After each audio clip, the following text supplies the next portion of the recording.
Ce qui attire aussi l'attention me paraît très important. C'est une nouvelle que beaucoup, peut-être d'ici, savent déjà parce que nous avons vu cette avancée ukrainienne. Mais maintenant, nous avons la statistique, le chiffre.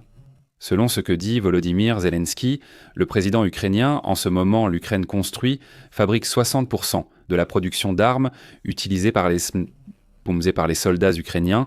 60%, c'est vital et important, surtout si la guerre venait à se prolonger. L'Ukraine atteint un nouveau niveau de production d'armes durant la guerre, ce qui permet d'assurer environ 60% des approvisionnements des forces des forces armées ukrainiennes production propre. Zelensky dit que c'est extrêmement important de ne pas dépendre totalement des armes étrangères, sinon il pourrait y avoir des problèmes. Je trouve aussi ce rapport très intéressant. D'ailleurs, comme dans un film, mais il se passe quelque chose au Japon qui attire beaucoup l'attention. Cet homme, ce jeune homme, enfin ce n'est pas vraiment un jeune homme, celui qui est en face. Il serait donc le possible successeur de l'empereur japonais. Mais en même temps, ce qui n'a pas plu ici, c'est que, en fait, l'empereur a une fille qui pourrait lui succéder. Mais étant une femme et selon les règles de la royauté, il n'est pas acceptable là-bas qu'une femme prenne les rênes. Ont-ils réalisé des sondages et études au Japon? Quelle est l'opinion des gens? Au final, cela compte aussi. Eh bien, l'immense majorité des gens, pensent que la femme, la fille de l'empereur, devrait être, disons, à la tête de la royauté. Autrement dit, elle le mérite et pourrait le faire. Celui qui vient ensuite, disons, qui serait l'empereur, dans la ligne de succession, a atteint la majorité à ce moment-là. C'est pour cela que le débat a ressurgi, parce qu'elle a déjà atteint la majorité, mais on ne lui a évidemment pas encore donné le poste, parce que ce n'est évidemment pas encore nécessaire. Mais disons, le fait qu'elle soit écartée, que ce soit le neveu qui reste dans la ligne de succession, cela a tiré l'attention et intensifié le débat. Le Japon annonce la majorité du prince Hisashi Hisaito, avec une cérémonie élaborée qui est d'ailleurs disponible publiquement sur Internet. Le neveu de l'empereur, Naohito, a déjà reçu une couronne en soie noire et laque lors de la cérémonie de ce samedi, aujourd'hui à Tokyo.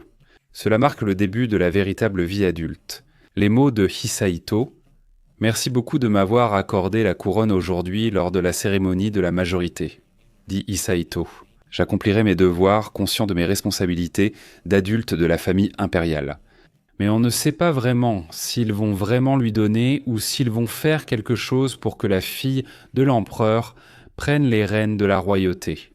Nous verrons ce que décide l'empereur, le peuple, ou s'ils prennent l'avis du peuple en compte. Cela pourrait être important car il reste beaucoup de machisme au Japon, ce qui est étrange et archaïque malgré la modernité du pays sur de nombreux points. Et il est vrai que cela a changé. Le problème du machisme a diminué dans de nombreux domaines. Cela reste un grand problème, cela reste un problème qui peut-être n'est pas aussi visible que dans d'autres parties du monde, mais qui existe aussi. C'est quelque chose d'important, non? Et avec cela, si on change les choses pour qu'elles soient, c'est-à-dire la fille de l'empereur, celle qui dirige la royauté, alors peut-être que ce symbole fera que beaucoup d'esprits commenceront aussi à changer leur façon de penser au Japon, mais ça, eh bien, nous ne le verrons plus. En attendant, c'est curieux, c'est étrange de voir toutes ces traditions, n'est-ce pas? Celles-ci, bien que lointaines, restent intéressantes, n'est-ce pas? Bon, passons donc à d'autres sujets importants. Regardez qui c'est le plus préoccupé. Au final, qui est le plus préoccupé par le fait que la Chine montre autant de force? Lors du dernier défilé? Non. Le défilé du 3 septembre, si quelqu'un n'a pas vu les images, s'il vous plaît, allez les voir. C'est très impressionnant, surtout la partie de la pompe, de l'infrastructure, du mouvement et aussi des appareils. Au final, l'idée était de montrer la force de la Chine. Les États-Unis et probablement le Japon seraient préoccupés par ces mouvements. L'inquiétude est très grande actuellement aux États-Unis et au Japon, qu'ils ont décidé de mettre en place une série de plateformes dont au moins une est déjà en cours d'installation. Il s'agit de missiles Typhoon, essentiellement aux portes de la Chine. Après la démonstration de force de la Chine, les États-Unis bougent. Ce sont les pièces clés de l'échiquier. Ils envoient dans cette nouvelle plateforme de missiles au Japon, où ces missiles peuvent atteindre une portée d'environ 2000 km. Ce mouvement implique l'arrivée de ces lanceurs, une sorte de camion capable de lancer des missiles très puissants. Ont-ils une grande portée, une portée importante, sachant que ces systèmes Typhoon ont déjà été installés aux Philippines, Port Said. Il faut rappeler que les Typhoon peuvent avoir une portée de 2, 5, 150 à plus de 2000 km de distance. Et quand ils les ont installés aux Philippines, la Chine a été très mécontente. Maintenant qu'ils veulent les installer au Japon, encore plus près de la Chine, j'imagine que cela va poser des problèmes, cela va provoquer de l'agacement. Le système Typhoon pourrait essentiellement couvrir toute la zone de la Chine méridionale, la mer de Chine méridionale. Si on regarde la carte, toute cette zone, voyons si on peut l'observer, toute cette zone, voyons si on y va. Où se trouve cette zone? Voyons si on y arrive, voyons les Philippines. Ici où ils ont installé les systèmes, et cela couvre essentiellement toute cette zone. Ils peuvent y protéger n'importe quelle partie de cette zone, de cette étendue. Et ici, il y a beaucoup d'îles que la Chine revendique comme étant les siennes. Les Philippines disent grôler qu'elles sont à elles, et le Vietnam aussi. Eh bien, tout le monde dit que c'est à eux, non? Donc, les États-Unis pourraient attaquer n'importe laquelle. Ces zones, maintenant qu'elles vont être installées au Japon, évidemment, eh bien, la Corée du Nord est proche, la Russie est proche, et la Chine est proche, non? C'est-à-dire, est-ce vraiment cette partie qui inquiète les Chinois? Non, évidemment non. Et face à cette démonstration de force, eh bien la Chine, j'imagine qu'elle s'y attendait, elle s'attendait à une série de réactions.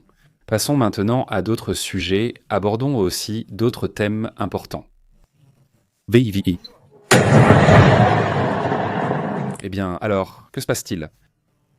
Des drones kamikazes ont attaqué les sous-stations ferroviaires dans la région de Briansk, en Russie. Dans cette région de Russie, c'est une zone clé où de nombreuses voies ferrées se rejoignent. C'est là qu'ils ont essayé de frapper.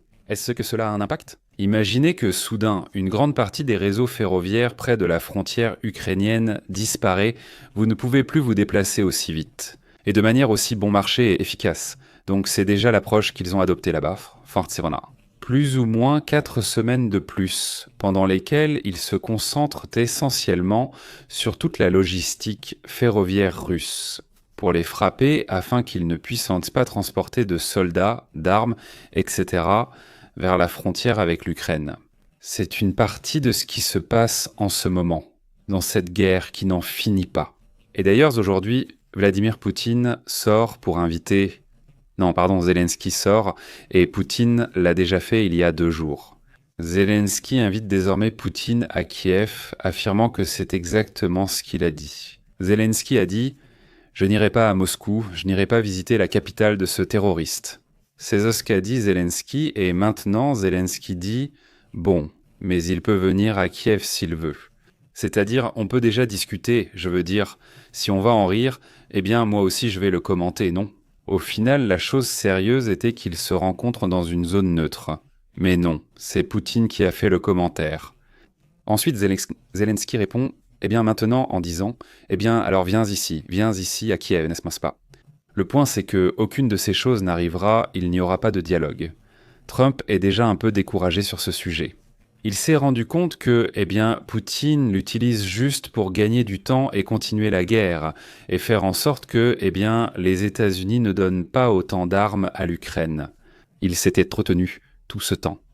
Maintenant, les États-Unis changent de perspective, c'est-à-dire qu'ils l'ont fait plusieurs fois à Trump et il est énervé, non? Alors, nous allons peut-être voir des changements, peut-être, qui sait. Allons donc à la prochaine émission. Si vous le regardez en direct, sinon allez sur la chaîne, dans la section des émissions, c'est là, ou aussi dans la section des dernières nouvelles. Là, nous mettons en ligne toutes les vidéos qui sont en direct ou celles que nous enregistrons, parce que parfois, nous enregistrons un reportage et nous le mettons en ligne, n'est-ce pas? Alors, suivez-nous sur Telegram, suivez-nous sur WhatsApp, là vous recevez aussi les notifications de chaque nouvelle vidéo que nous mettons en ligne. Je vous embrasse, à bientôt pour la prochaine diffusion.